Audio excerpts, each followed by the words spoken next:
Okay, all right.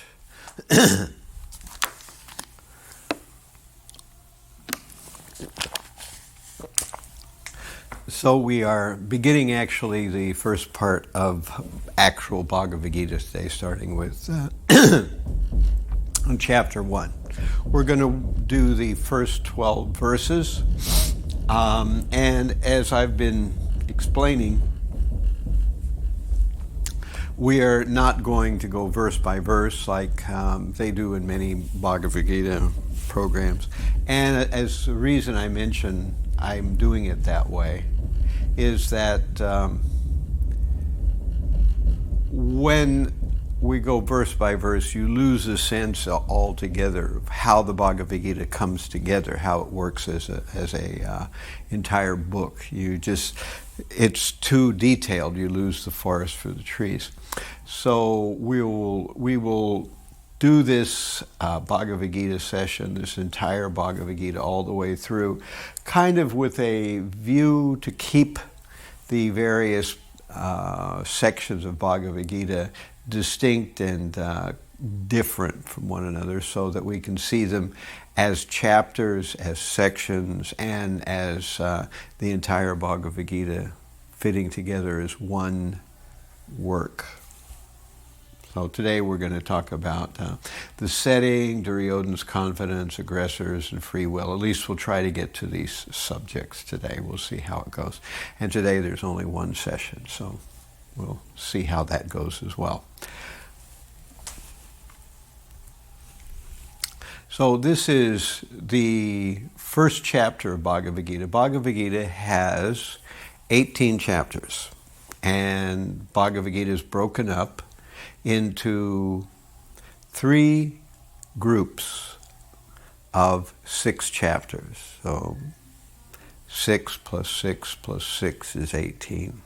So the first 6 chapters, Krishna gives an overview of Vedic system, but he gives his final conclusions at the end of chapter 6.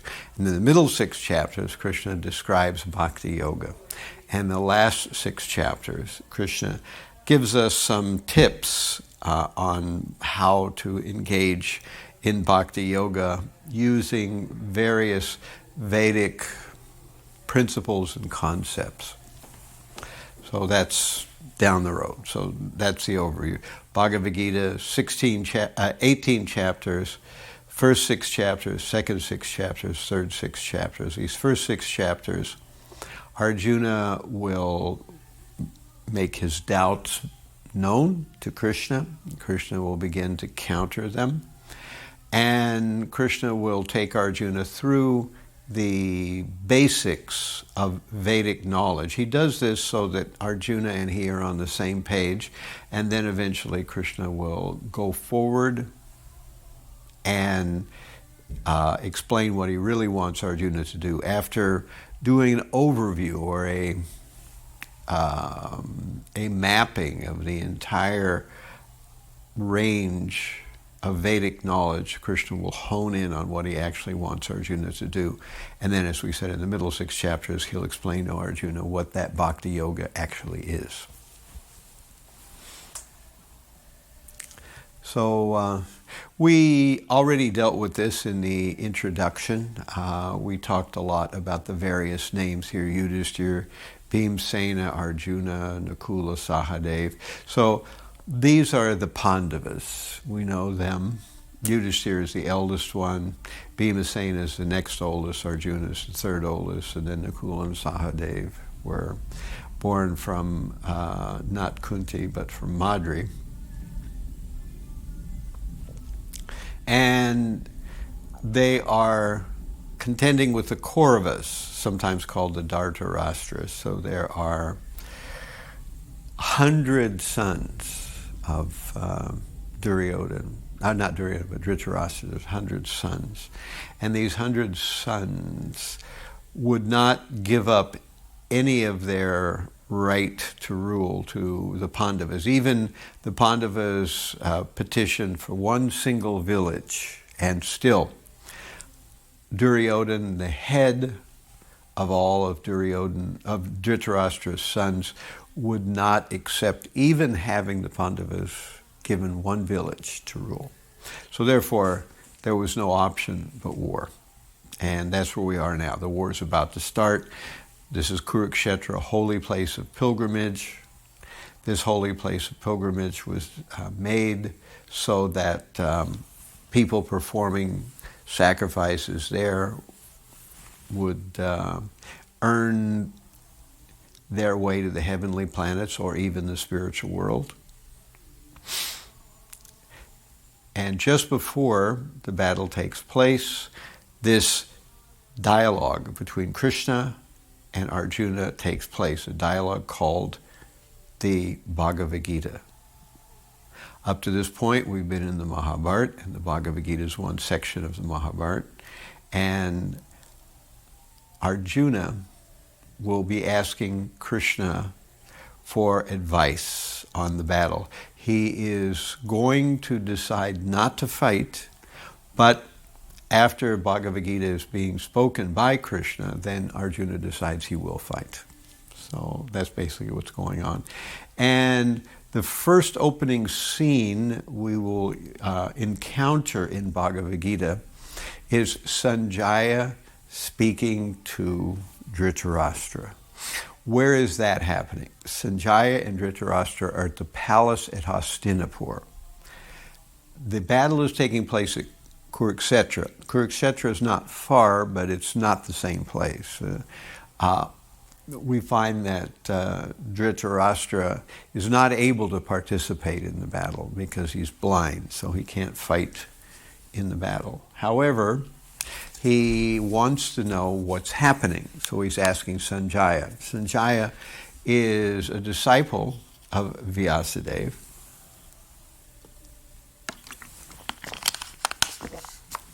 And he is given the special mystic power to be able to visualize what's going on in the battle, even though neither of these two, neither Sañjaya nor Dhṛtarāṣṭra, are on the battlefield. Sañjaya is able to witness the battlefield as if he was watching it on television. Not only that, but he's able to see the soldiers, he's able to see the fighting, and he's even able to understand what they're thinking, which is not usual kind of thing that a person can understand. So this is mystic power. What's interesting is I said earlier when we were discussing the introduction that Vedavyas wanted to make the same ability available to our Dhṛtarāṣṭra, but Dhṛtarāṣṭra refused, which is interesting. So here, Dhṛtarāṣṭra, who's been blind from birth, is being offered not only to have regular vision, but to have the vision of what's going on the battlefield. And he turns it down. He turns it down because internally, subconsciously, he knows that his sons are going to lose and he doesn't want to actually watch it take place. So he's cushioned a little bit by the fact that he is unable to see. And he's asking Sañjaya, who has been the one who instead was gifted with this same mystic potency to be able to see the battle take place. And he's asking him, and Sañjaya is describing blow for blow, point for point, what's happening on the battlefield to Dhṛtarāṣṭra. So this is how the scene opens up. And as I've said before, chapter 1, there's a lot of dialogue. And in chapter 1, we're being pulled out of the Mahabharata. And then after chapter 1, from chapter 2 onwards, then it's just a little bit of dialogue, Arjuna saying a word or two or asking a question, and mostly Krishna talking. And Krishna is explaining the principles of bhakti yoga. That's what's going on. So let's get to it here. By the way, any questions so far about... If he knew that he's gonna lose, why he continue? Yeah, right. what do they say? It's called hope against hope. That he suddenly felt that he was going to lose, but he still clung to the hope that somehow his son was going to win. And he had great faith because Bhīṣmadeva was on his side. So he felt that, well, if we have Bhīṣmadeva on our side, then how can we lose? Bhīṣmadeva is the most powerful warrior in the world. But he did not have Krishna on his side. Because there was discussion what to choose, the army or Krishna. Right. So it's kind of another option for him, like big hope. Yeah, right. There's an interesting section of the Mahabharata where in the beginning there's this soliloquy or long dialogue by Dhṛtarāṣṭra, where he's saying that, my dear Sañjaya, I understand that I have some understanding of what's going on. I knew that we were going to lose. However, we had to go through with this battle, and he explains various indications of why he felt that there was no hope of victory. And yet he goes through with it because of the vain hope that somehow or other, it would work out for him. So here we are. This is the beginning. And what we're going to read through here is the confidence of Duryodhana. So we start off with Dhṛtarāṣṭra said, O Sañjaya, after my sons and the sons of Pāṇḍava assembled in the place of pilgrimage at Kurukshetra deciding to fight, what did they do? That's verse 1. Sañjaya said, O king, after looking over the army arranged in military formation by the sons of Pāṇḍava, King Duryodhana went to his teacher and spoke the following words. So first the scene is Dhṛtarāṣṭra and Sañjaya. Sañjaya is giving a narrative. Then Sañjaya focuses on Duryodhana on the battlefield. O my teacher, behold the great armies of the sons of Pāṇḍava so expertly arranged by your intelligent disciple, the son of Dhrupada. Now this is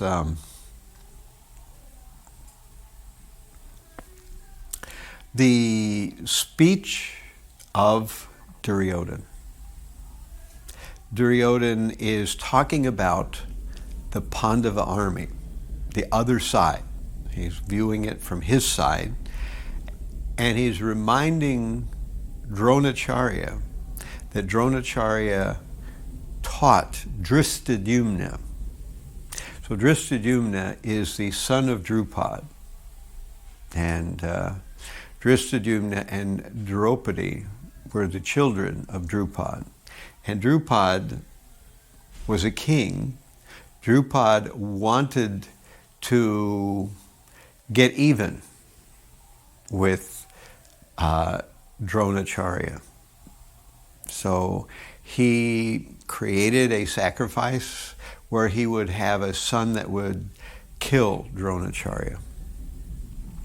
And interestingly enough, when his son was born, Dhṛṭadyumna, that son was given to that very Dronacharya who would be his teacher. So Dronacharya taught Dhṛṭadyumna, knowing that Dhṛṭadyumna was born to kill him. So he didn't have any qualms about teaching the person who was by providence destined to be his assassin in the future, who would kill him in battle. So Duryodhana is reminding Drupad here in verse 3 that this is what was going to happen. O my teacher, behold, teacher means Dronacharya, behold the great army of the sons of Pāṇḍava, so expertly arranged by your intelligent disciple, the son of Drupad. The Pāṇḍava army is arranged by Dhṛṭadyumna, And his army is arranged by Dronacharya. So Dronacharya is the teacher. He was the teacher of both the Pāṇḍavas and the Kauravas. And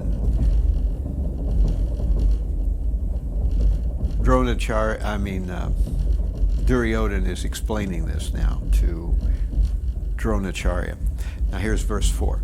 Here in this army are many heroic bowmen equal in fighting to Bhima and Arjuna, great fighters like Duryodhana, Virat, and Drupad. So he's mentioning some of the other people in the army.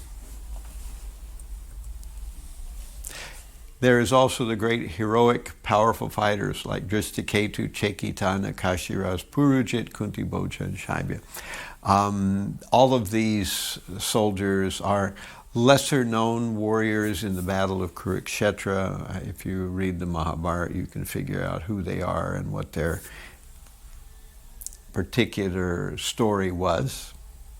There are the mighty Yudamanyu, the very powerful Uttamauj, the son of Subhadra, the sons of Draupadi. All these warriors are great chariot fighters. But for your information, O best of the Brahmanas, let me tell you about the captains who were especially qualified to lead my military force. So up to this point, Duryodhana has been describing the Pāṇḍava army, and now Duryodhana is going to describe his own army.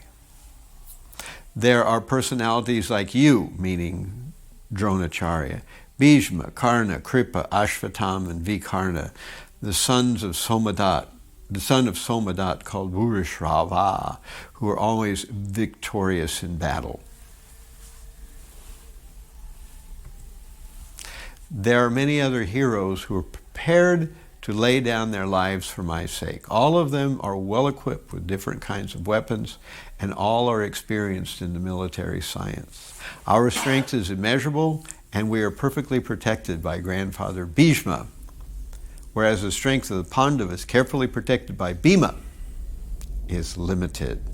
All of you must now give full support to grandfather Bhīṣma as you stand at your respective strategic points of entrance into the phalanx of the army.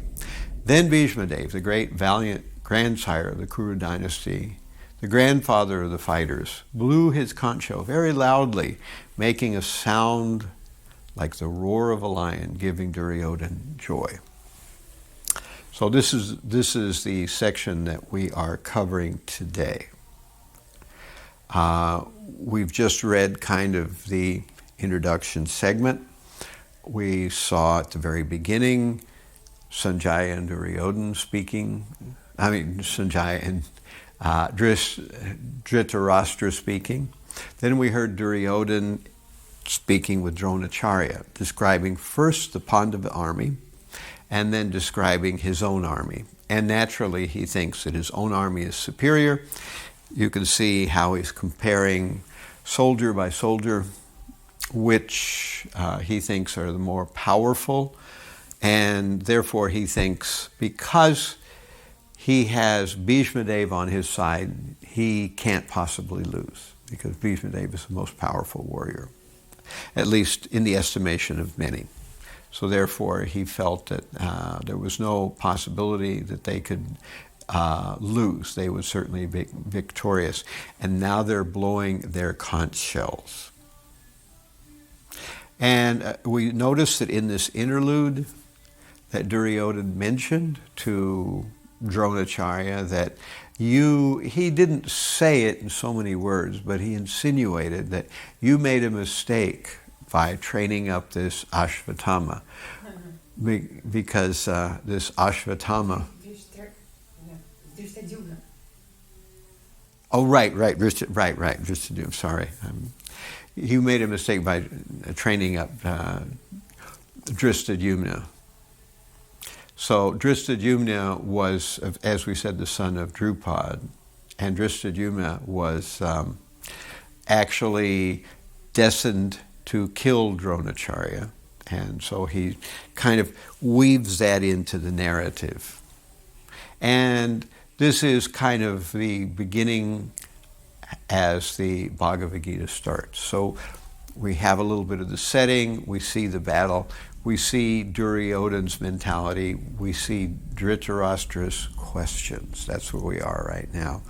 We have not heard yet from Arjuna, we have not heard yet from Krishna, but we will soon in this particular chapter. Questions about so far what we've covered in Bhagavad-gītā. Okay, this is our introduction part of the first chapter of Bhagavad-gītā.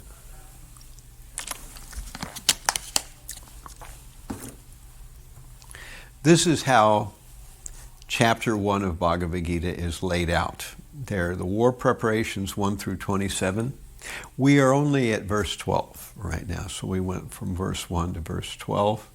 And next week we'll go from further on, verse 13 onward. And then from verse 28 through 46, we have Arjuna's doubts. So Bhagavad-gītā chapter 1 is broken down into these basic 2 sections. And we are going to learn that there are, according to the Vedic understanding, 6 kinds of people who, when they attack, it is permissible to use deadly force. So a soldier or a policeman or someone who is given charge to keep law and order according to Vedic principles is allowed to use deadly force when any of these 6 things happen. When somebody gives poison to another person, when someone sets fire, when someone attacks suddenly with deadly weapons, when somebody steals somebody's wealth, riches, or steals somebody's land, or when somebody tries to make off with somebody else's wife. These are 6 instances where such an aggressor can be dealt with lethal force if necessary. So this is mentioned not in Bhagavad-gītā directly, but Prabhupada explains it in the purports. So we are gradually learning something about Bhagavad-gītā here, and we're learning about the overall worldview of the Vedic literatures. And one of the first and probably very important principle that we need to get straight right off the bat is the principle we will deal with right here called free will. This is what I wanted to explain. So this is what we will primarily focus on today. This is a very important concept. The Bhagavad-gītā, and in fact everything, in whether we're talking about the Vedas or whether we're talking about any other philosophy, depends on free will. If there is no such thing as free will, then philosophy makes no difference. Then nothing makes any difference if we don't have free will. In other words, we're all robots because we don't have the ability to choose anything. So therefore, if there's no free will, then there's no reason we should put anybody in jail. There's no reason we should have any kind of morality or ethics, because essentially we are just products of our chemistry or products of our upbringing or whatever you want to say. Now, the Vedic understanding does not agree with the idea that we have no free will. The Vedic understanding is completely based on this principle that we have free will. And for that matter, all cultures are. Only some very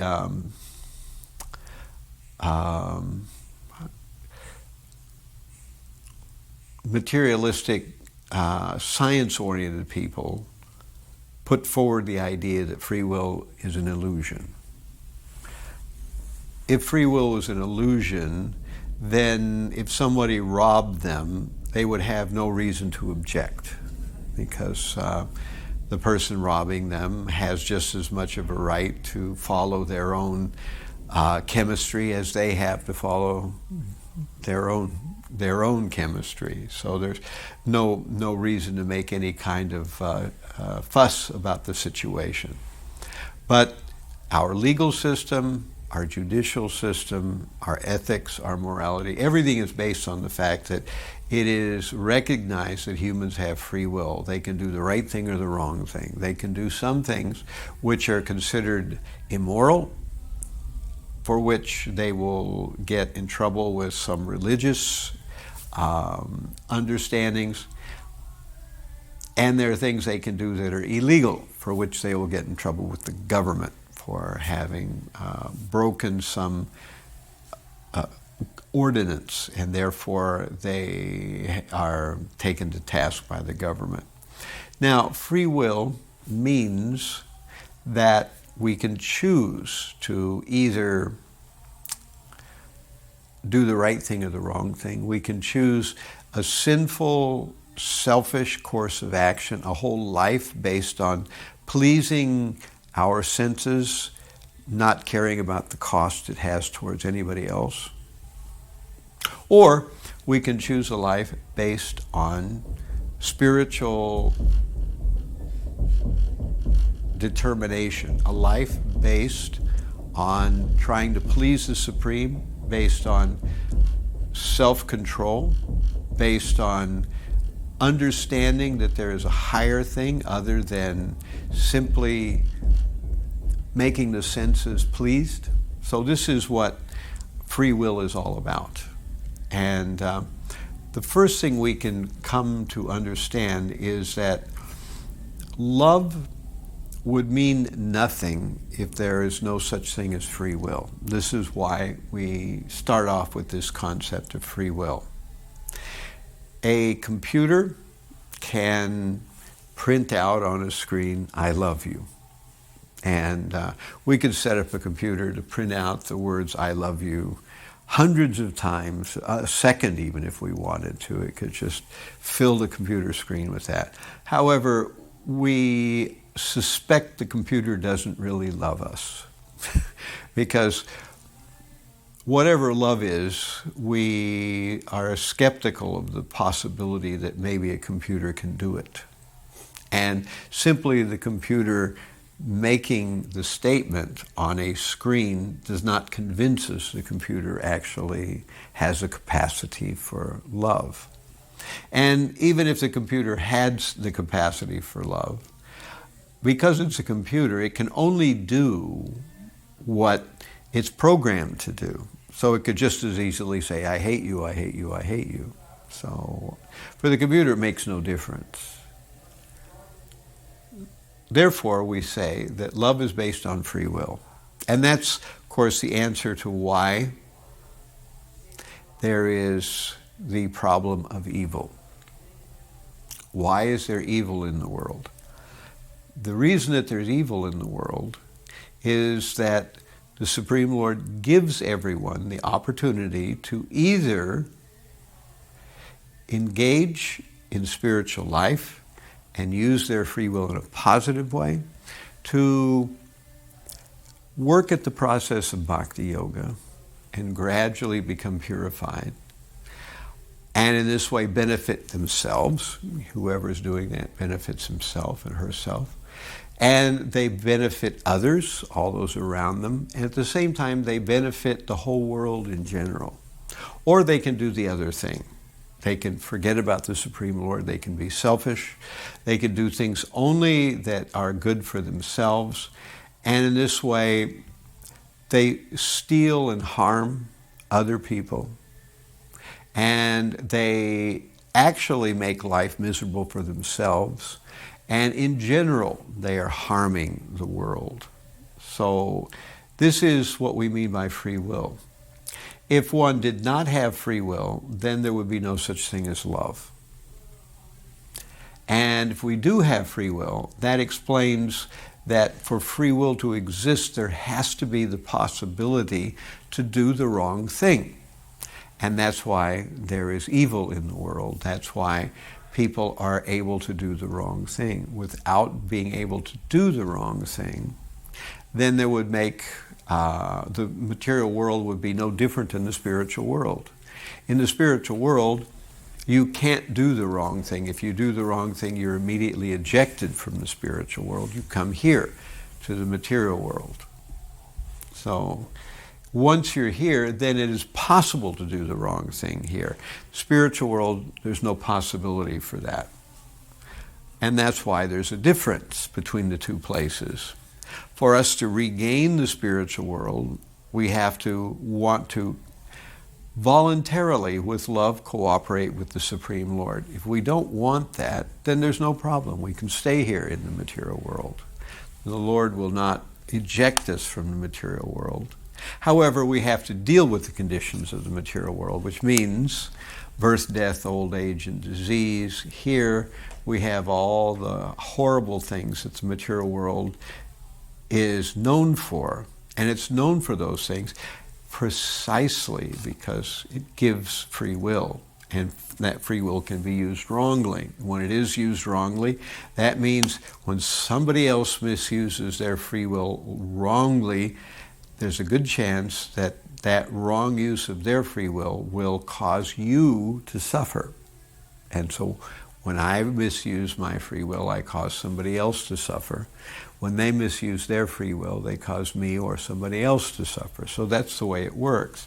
The material world is full of people who have not really seriously engaged in the process of any kind of spiritual culture. So they're in various levels of process to cause others to suffer. So I make that principle known right at the very beginning of Bhagavad-gītā, because then we can kind of grasp what's going on in the Bhagavad-gītā. It's a founding principle. There's a spiritual world, there's a material world. We were once in the spiritual world, now we're in the material world. We came here because we decided not to cooperate with the Supreme Lord. Now we can spend a whole lifetime not cooperating with the Supreme Lord. We can spend hundreds of lifetimes not cooperating with the Supreme Lord. But we will have to come back again and again, and each time the material world will cause us to suffer in various ways. Just as we cause others to suffer, the material world will cause us to suffer. Any questions about what we've discussed so far? Yeah. So, free will determine our karma. It depends of what side we take or what steps we take. So it's determined what we should have in our lives. Yeah. That's exactly right. So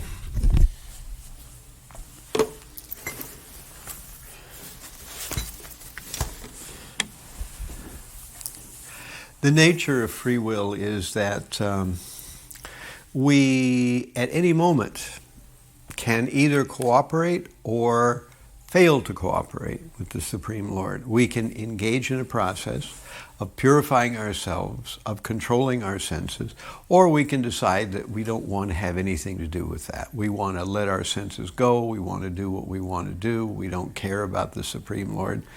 And when we act in that way, we are developing bad karma. And that bad karma will not immediately react in our lives, but in time that bad karma will cycle back, and we will unfortunately experience the consequences of the bad karma that we are now doing. So in Sanskrit, the word for doing the wrong thing is called pāpa, or sinful action. And sinful action generates what's known as vikarma. Vikarma is bad karma. So pāpa, or sinful action, generates vikarma, or bad reaction. There's more to the cycle than that. But For the sake of simplicity, because we don't want to overload anything right now, for the sake of simplicity, we'll keep it at that. And various types of vikarma come to us from three categories: adi-daivic, adi-bhautic, and adi-atmic miseries. So adi-daivic miseries are miseries that are given to us by the demigods, like too much water or not enough water, drought or famine or disease or war. These large-scale catastrophes that happen to human beings, those are created by the demigods organizing human society in a way that people suffer in a mass way. So that's one kind of karma, one kind of way that we get our bad karma. Another way we get our bad karma is what are known as adi-atmic miseries. Adi-atmic miseries are miseries we cause ourselves. Worrying too much, slamming our own finger in the door, smoking and causing our lungs to get black and eventually getting cancer. These are ways we cause ourselves to suffer. Then finally there's, who could forget, adi-bhautic miseries. Adi-bhautic miseries are miseries caused by other people. So other people cause us to suffer directly. You know, people slander us, or they try to harm us in some way, or they do something, they take away some of our privileges, or they take away some of our resources, and in this way we suffer. So this is the way bad karma comes back to us. But as we say, usually there's a wait time, there is a delay between the time that we perform the sinful action and the time we get the reaction to it. And therefore, most people never make the connection between the two things. They assume that when I did what I wanted to do, see, nothing happened. So therefore, I'm safe. I can do whatever I want. There is no God, there's no karma. I can get away with anything. But it doesn't exactly work that way. The Vedic knowledge is there to help us to understand the connection between the sufferings of today and the misdeeds of yesterday. Any questions? Okay. So there is such a thing as free will, and as we said, free will is what will eventually lead to an understanding of karma. And when we understand karma, that will eventually lead to an understanding of reincarnation, which is based on karma. At the end of a single lifetime, a person has unfinished business. They have things they wanted that they didn't achieve, and they have sins that they committed that they haven't suffered for yet. So therefore, when you're born into another life, then you begin where you left off. Generally speaking, we don't remember the desires of the previous life, at least right away, usually around puberty, around that time. That's when the supersoul begins to make us aware of what we have wanted in previous lives. However, the karma from previous lives, that may already be happening, and that's why sometimes children are born with defects, or children are born and undergo some horrible fate right at the very beginning of their lives. They're in an automobile accident or something like that, because that karma is drifting across from previous life. And this is why there is a science of why people suffer. In one sense, there's no such thing as suffering for no reason. Whatever we're suffering for today was caused either by yesterday or in a previous life. Of course, in the long run, our entire existence is a journey through many lifetimes of sin and some pious action. So when we've done some of the pious things or good things in life, then we come back and enjoy the good results of the good things we've done. And at the same time, for all the sinful things we've done, we come back and we suffer for the bad things we have done. So we can will anything we want. However, we cannot make anything we want happen. So the human mind can imagine any kind of desire and wish to fulfill that desire. That does not mean that because we can desire anything, that we will necessarily be able to manifest that desire. We know well that sometimes people wish to be very wealthy, but it never comes to pass. We find some people wish they could find the right girl or boy, but it doesn't happen. We sometimes see that people wish that they were bigger, stronger, thinner, happier, more talented, more well-liked or well-respected in society, but it doesn't happen. Because all these things depend on karma. However, what we want, that's completely without boundaries. We can want anything we want. That doesn't mean that it will necessarily come to pass. So there's a difference between free will and the ability to make good on that free will in our material world. We can't just do anything and everything. So this is, a preliminary look at this concept of free will. And we will look at it a little bit more as we progress through this Bhagavad-gītā.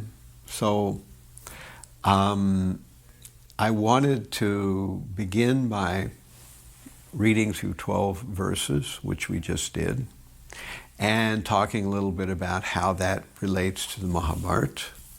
And then I wanted to explain Duryodhana's thinking and how he compares the armies, which we did. And now, before we start dealing with the Bhagavad-gītā and its various spiritual principles, I wanted to at least open the door on this concept of free will. Because if you understand free will, then you can understand a lot of other things that must be based on free will. We can understand karma, then we can understand reincarnation. We can also understand what's the difference between our free will and the Supreme Lord's free will. The Supreme Lord has ultimate free will. Not only can he desire anything, but he can bring anything into actuality. He has no difficulty, whereas we can desire anything, but we do have difficulty. Even if we are able to bring some things into reality out of the backwater of our material desires, we go from our desires, we try to make it reality. Even if we're able to do that, usually we have to struggle to do it. The Supreme Lord has no such difficulties. He can simply desire something and it instantly comes to pass, because that's the nature of his unfettered free will. And this is described in this Svetashvatara Upanishad, I believe. So everything that he wants happens by automatic course. Vidāmadeva bhuvanesham vidyam natasya karyam karnam cha vidyate. I can't remember the last part of it, So in the Svetashvatara Upanishad it says that the Supreme Lord has no second and no equal. He is the leader of all leaders. He's the Supreme Lord of all devatas or demigods, and everything he wants happens by automatic course. He doesn't have to struggle for it like we do. So he has free will, but he has a different version of free will than we do. And as we said, we can desire anything we want, but we can't cause anything we want. So, at any rate, that's where I want to end it up today. We'll talk more about this as we expand this chapter of Bhagavad-gītā. So we've already kind of discussed, the Mahabharata and its various verses, and so the Bhagavad-gītā is beginning to put into focus for Arjuna what spiritual life is actually about, what it means to engage in spiritual life. So, any final questions or comments?